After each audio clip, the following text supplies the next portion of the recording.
Hey there, everybody. Happy New Year. I'm trying something new. I'm out live on YouTube right now recording this solo podcast episode that's going to come out sometime next week. If you're watching live, feel free to hang out. If you're listening later, welcome to the party.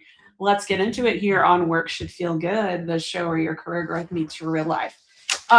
Last week, when I was planning out this episode, I actually asked on my Facebook page just for ideas for what would be useful to people for the first solo podcast episode of the season. And here's what we came up with. Basically, people had a lot of great ideas. And the one I ended up really resonating with me is the person, it's a friend of mine named Bill, that said, everybody has all these great intentions for the new year, but sometimes we have trouble turning them into action. So today we're going to talk about exactly how to do that at a high level. I'm not going to spend a ton of time on here and try to boil the ocean because that's one of the things people are doing wrong. So the pattern that we all have seen, if you've been on planet Earth for any length of time, is that this type of time of year for so many people creates reflection and hope and this sense that I'm going to crush a whole bunch of goals and make this the best year ever.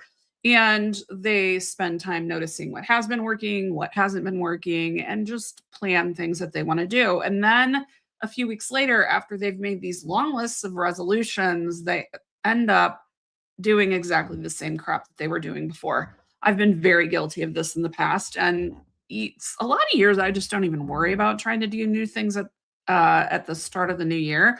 But even years where I really have been focused on that, I haven't always done a great job of follow through, hence the episode today. So this is something that is not about motivation or discipline, though. A lot of times when people make some New Year's goals or resolutions and then aren't able to turn it into action, turn it into the results they want, they will beat themselves up as if they don't have the motivation, they don't have the willpower, they don't have the discipline, they somehow suck in some way. And it's actually not that. Usually there's a few different patterns that people do. They kind of get wrong, they make mistakes that are from the very beginning dooming them to not be able to turn their ideas into action. So we're going to talk about all three of those. These things can apply whether you're doing just one or two small things or whether you're trying to set goals for your whole entire business, which is very much in mind today because I spent my morning today building myself a high level plan for the first quarter of 2026 for my business. So the first mistake people make, and I have been the absolute worst at this. In fact, I was constantly fighting with myself today to make sure I didn't do it again. And that is trying to change everything instead of selecting just a few things to focus on. If you're like me, you have a whole bunch of ideas at all times about how to improve your life, how to improve work, how to improve your family, your health, your business, all the things. And that can be really paralyzing. Now, if I have the luxury of time, I can sit down and make copious lists with SMART goals and all the things of what I'm going to do, but they don't turn into action because there are too many of them.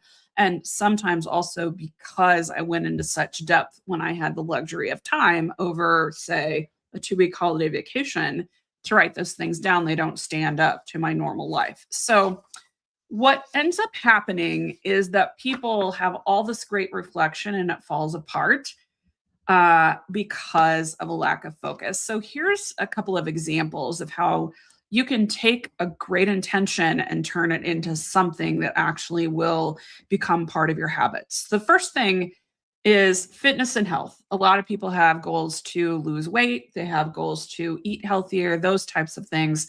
But what they end up doing is going from nothing, or in some cases, worse than nothing because they indulged and gained extra weight and absolutely didn't even do the minimal workouts that they had planned for the month of December, say. But instead of trying to fix everything all at once, it's a really great idea to pick just one thing every 2 to 4 weeks and work on that. So last year I did this really well up until I found out I had to have surgery and my, some medical leave and things I had to do really messed me up a little bit. But I did really well with reducing caffeine and reducing sugar a lot. in the first 6 to 8 weeks of the year because I took small steps every couple of weeks. So if you have lofty fitness goals, don't go from zero to I'm going to be at the gym every day at 5:30 in the morning. If 5:30 is when you need to work out, fine, but try to do it twice this week, twice next week, and then reevaluate whether you want to add more. Another thing is, like I said, for business planning, when you have something large, like I work full time in my business, having a practice of choosing a few key things to focus on for the quarter instead of spreading yourself too thin is a really good idea. I am a solopreneur that has support from a VA team. So for me, I have a lot of operational things that have to happen no matter what, or I'll be breaching contracts that I have with clients.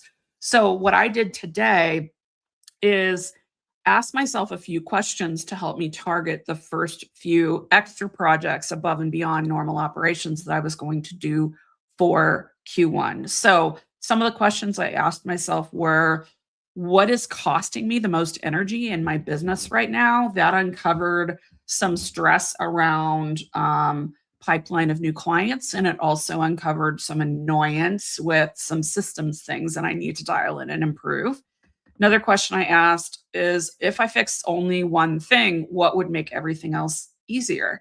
In my case, the answer to that was actually lead generation, which is almost always the answer for business owners like me. But if I know that whenever people are aware of me and are interested enough to come and talk to me about my services or investigate, some other things that I have going on, like one-off coaching calls or digital products, I convert at a pretty high rate. I have data that tells me that.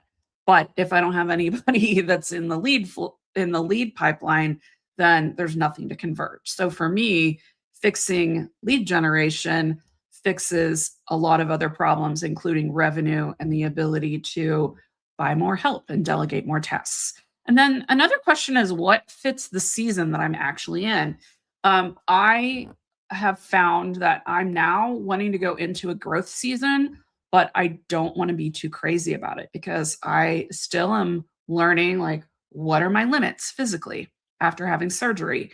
The recovery from my surgery till you feel at your best can take up to a year, and I'm only 5 months into that. So for me, a season of making things effective but not trying to do too many things is really important to me. So, for reference, some of the things I came up with are that I really miss teaching. Another thing I asked is, what do I miss doing? I really miss teaching workshops and things like that. So, I've got some tentative plans to do at least one free workshop under my own banner, meaning for my business, not for somebody else. And also, I want to do something paid by the end of the quarter so that people can access something robust, but that isn't just the surface level that we sometimes get whenever we're doing is a 45-minute webinar. So that's some of the things that are on my list. Focusing isn't quitting. A lot of times people feel like they have a bunch of goals, they have a bunch of dimensions of their life that they want to improve. And if they don't put everything on the list right now and start taking action, that's actually some form of quitting, some form of being less than. It's actually the direct opposite. When you focus, you can actually start things and finish them so that you can start the next thing instead of having a whole bunch of stuff that's 10% done. When you choose what you're going to change first, you actually have a chance for that change to happen. The second mistake that I see people have all the time is they'll have intentions, including maybe focusing on one or two different things, but they don't build a plan to make it happen. Intentions sound great, but they aren't actionable. Some of the examples I hear people say are, oh, I need to get out there and network, or I really need to go find a new job, or I need to get better at leading my team. All those things are really great and they are the start, but they're not the end of the story. Those intentions need to turn into something concrete that you can measure and build a plan from. So let's take the example of networking, because I hear this all the time from people, especially people that either got laid off, so they're not working right now, or they want to basically prepare so that if something happens and they decide they need to enter the job market, or they want to enter the job market voluntarily, they're ready to roll. When you say, I should network more, you're not saying how, you're not saying how often, you're not saying who you're going to network with, you're not saying what success looks like. You're just saying you're going to do a thing and there's nothing behind it. And so what ends up happening is you text a few people that you used to work with, and three-quarters of them don't text back yet because you're doing this at the very first of the year and they're trying to work on their 10 goals too. So a better way to think about this is to say, what do I mean when I say I'm going to network more? That could be as simple as I just want to reach out to 2 people per week that I used to work with sometime in the last 10 years and send them a text and say how they're doing and ask if they'd like to, get together and have a coffee conversation or go to lunch or whatever. That's it. 2. That's measurable. It's easy. Another person that doesn't like one-on-one networking, though, they might choose to say, well, I'm going to set a goal that I'm going to go to at least one user group meetup in-person thing every 2 months this year. And then they'll go start looking for that. So you get the idea. You have to define it or nothing's going to change because you don't know what to do next. A bigger example for me, like I said, lead generation is a big thing for me. What I see solopreneurs do all the time, though, is they just say, oh, I got to get my marketing in order. Marketing is one of the largest domains in business. It covers everything from search engine optimization on your website to lead generation to like customer experience and customer relationships and like that ongoing relationship that we have with people, whether they're already a customer or not, covers reference and referral programs. Like there's just a million other things. So instead of saying, I'm really going to get going on my marketing, I said to myself, I'm really going to get going on activities that I do well that promote lead generation. And for me, one of the things that I'm going to be doing is workshops. So a real plan includes the following. It includes what is going to change. It includes how that change is going to be supported. And it includes how you'll know it's working. So in my case, I know that I want to have more sales calls on my calendar and I want to have more people following me on social and joining my email list in particular. I'm going to support it by having workshops where people will opt in to my email list so they can get all the information about the workshops and other things. And I'm going to support it also by using my VA team to help me set things up for those events. And I'm going to know it's working because I'm going to track how many people sign up and how many show up and what the feedback is. And then I can decide if I want to repeat the same workshop or I want to change something. Plans don't need to be complicated. They just need to be concrete. Like I said, a plan of simply brainstorming 10 people that you want to connect with in January and, scheduling 15 minutes twice a week on your calendar to send those people a text. That is a plan and it is concrete. It meets the bill. The last mistake we're going to talk about today is that people just don't assess whether things are working in general. Part of that's because they never defined what it looks like to be successful for some of these goals. Everything's still really squishy. But people just don't do this. They don't do a good job of assessing.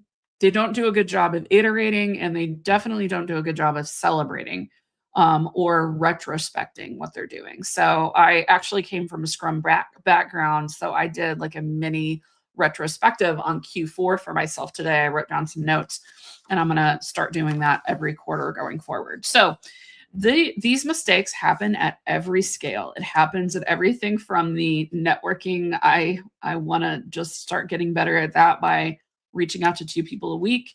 It also entire businesses, entire giant business goals to make hundreds of thousands or millions of dollars also have the problem that they don't get assessed, iterated on, and celebrated. So here's what a small example might look like. If someone says they want to reduce their caffeine consumption, their Diet Coke consumption, in my case, because that's my caffeine of choice, what'll end up happening is they'll do that. They'll set a concrete goal. They'll say, oh, I want to go from drinking it all day long to only drinking it up through lunchtime. And then after that, I'm going to switch to water. I did that last year, but they won't acknowledge that they've done it. So in my case, I actually took myself for a pedicure last year whenever I had reduced my diet cokes and I wasn't drinking any after lunchtime for I think it was like 2 weeks. I let myself, go get a pedicure. I probably would have got the pedicure anyway, but I tied the celebration to the goal and it just made it stick a little bit more for me. A bigger example of where I've seen this happen is that someone will have a lofty revenue goal for the year, which means they need to have lofty revenue goals for the month. And so they'll meet that great record revenue month or they'll meet that goal. And then they will immediately move on and immediately say, I need to do more next quarter. It may actually be true that you need to make money for financial reasons that's more in Q2 than it was in Q1. That is a legit thing, but not stopping to say, you know what, I set a goal to make $25,000 in Q1 and I hit $26,000. I actually beat my goal and I'm excited about that. I need to make 30 in Q2. That belongs in Q2's planning. You need to celebrate the fact that you made $26,000 against your $25,000 goal.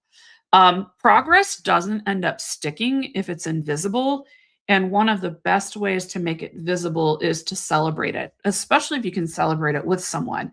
And that could be as simple as let's go have tacos to celebrate the fact that I hit my revenue goal, or it could be something large, but just observe the thing.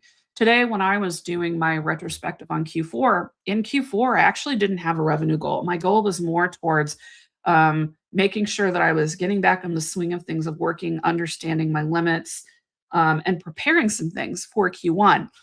But my goal was basically just to start Q1 in better shape than I started Q4 last year. And I just simply journaled about it for a few minutes and said, I survived this. I accomplished this. I feel better about what is going to happen for me in 2026. I didn't set a celebration or anything. I couldn't think of anything that I wanted to do because I just invented this retrospective this morning and then did it on my Q4. But I took a pause. And sometimes taking a pause, especially for the really smaller goals, is all that you need in order to psychologically say, I've made it. So when you are trying to look at those goals, when you're trying to not make mistake number 3, some of the things that you're going to want to do is ask yourself, did this thing help? Did the goal help me in the ways that I expected it to help me? Then you can ask yourself, what needs adjusting? Do I need to continue with this goal next quarter as is, or next month, or whatever time period? Or do I need to change something? And if you need to change it, what do you need to change and why? And then acknowledge your success. We're not trying to go for gold star culture, but we also don't want to beat ourselves up for being perfect. And we don't want to blow past by the progress that we've made. Anyway, that's my thoughts. It's just, fairly simple stuff that eludes a lot of us, especially those of us that are really analytical and we have a lot of on our plate with work and home and family and life. I think it's a better way forward to look at things in an easier way, to look at things in smaller chunks and to really pay attention to what you're doing. This is human nature to some degree. We like to see progress. A lot of the ways I think about this are informed by agile software development because I worked in that world for a long time. But that's just what I'm going to be trying for 2026 to be more disciplined about. I hope it helps you. And I would love to hear what kind of goals you're pursuing. And if you need some help with trying to figure out how am I going to assess and iterate, or how am I going to select which of the 10 goals that I set for myself I'm going to start with first. Thanks so much for being here. If you caught this live, I'm really glad that you were part of my very first YouTube live. If you're listening later, I'm also glad you're here. Work should feel good. And the real change in your work and your life is going to be designed. You're not going to get it just from willpower.